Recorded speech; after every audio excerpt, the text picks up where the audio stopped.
Centre पे कोई बच्चा पहुंचा है तो उसको क्या किया है, सब मारा है सब यहाँ पे। तो इसके लिए सब लोग को आवाज उठाने की जरूरत है, नहीं तो सब बर्बाद होंगे। या तो क्वेश्चन लीक कराएंगे, पेपर लीक करा के धांधली करा देंगे।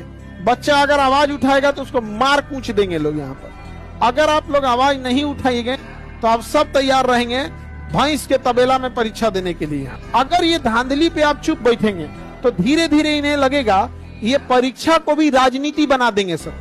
क्योंकि राजनीति में क्या हो गया है कि पता है कि चिल्लाएगा, जातीय पे ना वोट देगा, फिर आप पढ़ते रहिएगा और अमीर का रिजल्ट होगा, नेता हो तो अपना बाल बच्चों को करा लेगा, आप लोग मुंह देखते रहिएगा। और ये धांधली तो बर्दाश्त नहीं किया जाएगा। यहाँ पे चुप बैठने से ना कमीने लोगों को लगता है कि वो देवता है। अब बाकी लोग अगर नहीं समझेंगे तो भगत सिंह ने भी अंग्रेजों को पहले समझाया, भगत सिंह को हम लोग भी पढ़े हैं, बाकी बोलने की जरूरत नहीं है। समझदार के लिए ये बात भी इशारे में बोल दी।